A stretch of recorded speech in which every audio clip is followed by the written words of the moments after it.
is Rachel from Rachel's Fitness Mums. This video is for my postnatal mums who are 9 months post-baby. So it's a little bit more intense, some really strong core exercises for this Pilates sequence. I hope you enjoy. So we're standing tall with our feet hip distance apart, and then we're rolling down through the spine one vertebrae at a time as if you're moving away from a wall. When you're down towards the floor, breathe in and then breathe out to slowly make your way back up through the spine, back up to standing, melting the shoulders down the back and head lengthening up at the top. So we take a breath in, breath out, chin down towards the chest and then roll down through the spine, drawing your tummy in as you stretch over. If you need to bend your knees, just give your knees a little bit of a bend if your hamstrings are tight. Enjoy that stretch over, stretching through your legs and through your lower back, breathing out to really draw your tummy in as you make your way back up to standing. Slide your shoulders down the back, lengthening up tall. Take a big deep breath in and then breath out to slowly curl back down, chin down towards the chest, slowly curling one vertebrae away from an imaginary wall behind you. And then we're crawling out into hands and knees position, making sure that your knees are hip distance apart and your hands are shoulder distance apart. We take a breath in, and then as you breathe out, you bring your pubic bone towards the rib cage, looking down towards your knees as you arch into a cat stretch. Take a breath in, breath out to move and slide the shoulders down at the back, lengthening the head away. Do it again, breathing out to draw the tummy in, lifting up. So this is good for my pregnancy, my postnatal and my boot camp mums. This is really nice stretch for your back and really good core exercise.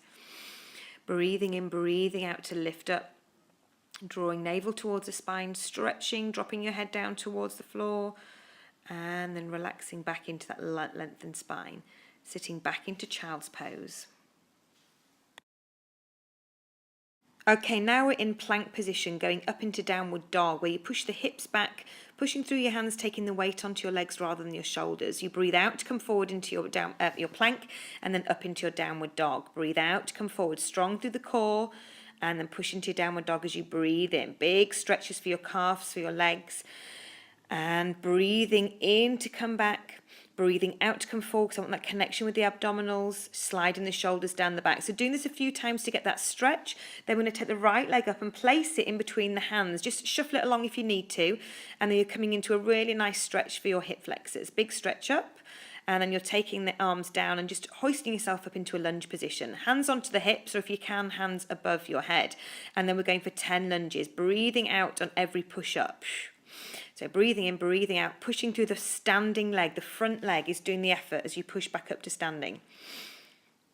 So we're doing 10 of those, then placing your hands down, walking that foot back out, back into your downward dog stretch. So that should feel a nice release. That's taking the weight off your upper body. Back into your plank, and then we're going to do a spider. So that's the same knee coming to the same elbow. Aim for 6 to 10. I've done 10 here. So if it tends too much, just go back into your downward dog and rest. Remember, this is really strong through the core and really strong through the shoulders. So always rest in child's pose or downward dog if that feels too much. We're back on the left leg now, so swinging it through or hoisting it through. I forgot the hip flexor stretch there, so just do the hip flexor stretch before you do the lunges. And then we're down into the lunges, bending and pushing through that front leg for 10. Breathe in to come down, breathe out to push forward, push up. Checking that that front knee doesn't go further forward of your ankle. Back into your plank position, resting in downward dog, because this should feel hard work now, and then take a break in child's pose.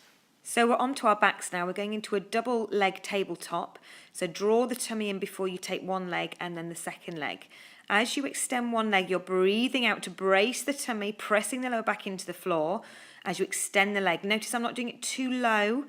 So just adjust accordingly. If it feels too hard, don't go as low down with your leg, but you're breathing out as you press the leg away. I've got my hands on my tummy there, so I'm really focusing on keeping the tummy in and keeping the pelvis still, keeping the back in neutral.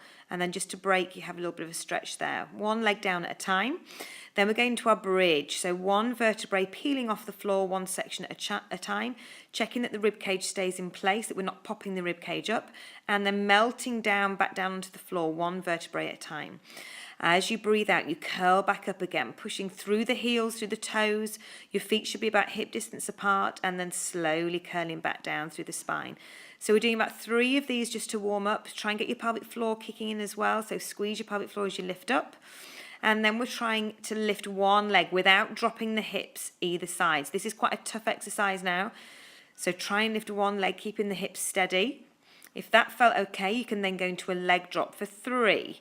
So pointing and flexing, so you're getting a nice stretch through your leg. Changing without any movement through your pelvis, one leg goes down and up. If this is too much, just stay with a single leg lift and lower. And then you're rolling back down through the spine, melting back down to the floor. And again, just to give a stretch, just bringing the knees into the chest and releasing the back and the shoulders.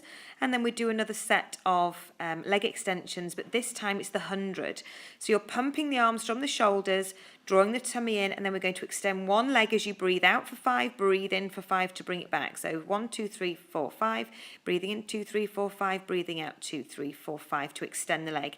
If your head gets too heavy, just put one hand behind it. If it gets too heavy in the neck, just put your head down and keep pumping with the arms. Notice that my upper body's not moving, it's just the arms through the shoulder joint that are moving up and down, keeping that support and stability through the shoulders as you pump down. Extending the leg and drawing the tummy in.